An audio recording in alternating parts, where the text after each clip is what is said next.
Aujourd'hui, on rend hommage à un génie cosmique trop souvent zappé des radars.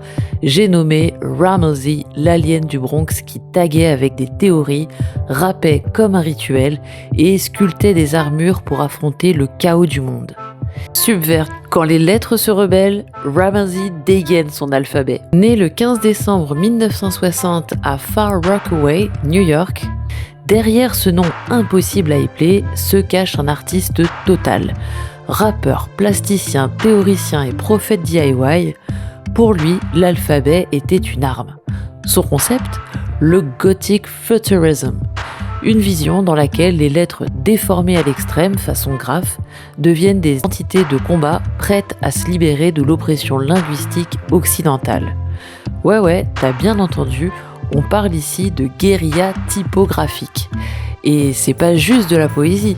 Il va jusqu'à créer un système complet de lettres machines mutantes qu'il appelle Letters Racers. Chaque lettre, une entité vivante, blindée comme un vaisseau spatial et codée pour la guerre culturelle.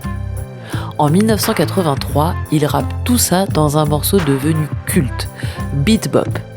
Produit par son poteau Basquiat, qui en dessine aussi la pochette, et cette même année, sur la toile Hollywood Africans, Basquiat immortalise leur trio. Lui-même, Basquiat, Toxic, un autre artiste, et Rammellzee, 3 météorites créatives lancées à pleine vitesse.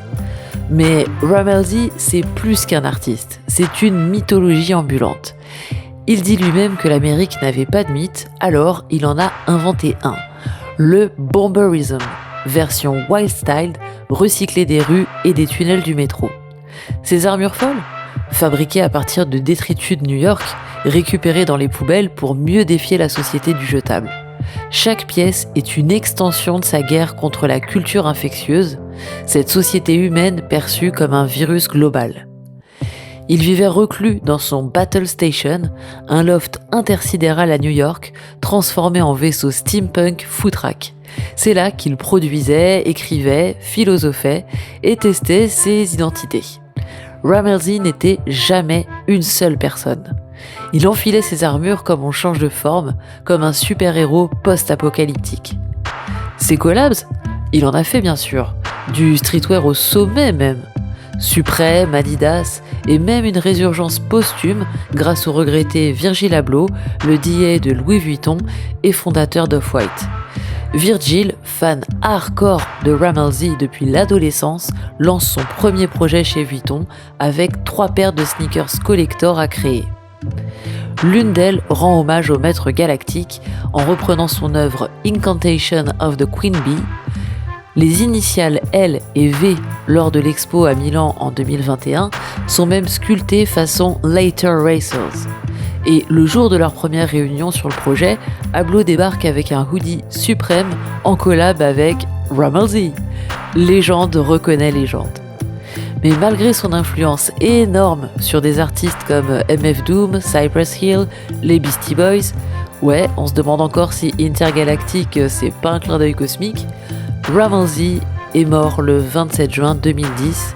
Il avait 49 ans et il est mort des suites d'une maladie.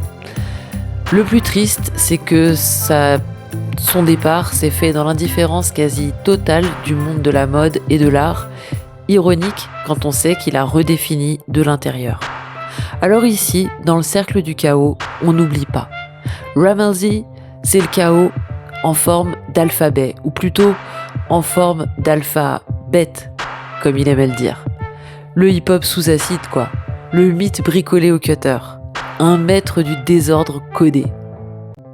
Si t'as des anecdotes, souvenirs ou infos galactiques sur ce génie du Bronx, balance-les en commentaire. L'idée, c'est d'en faire une compile pour faire tourner sa mémoire.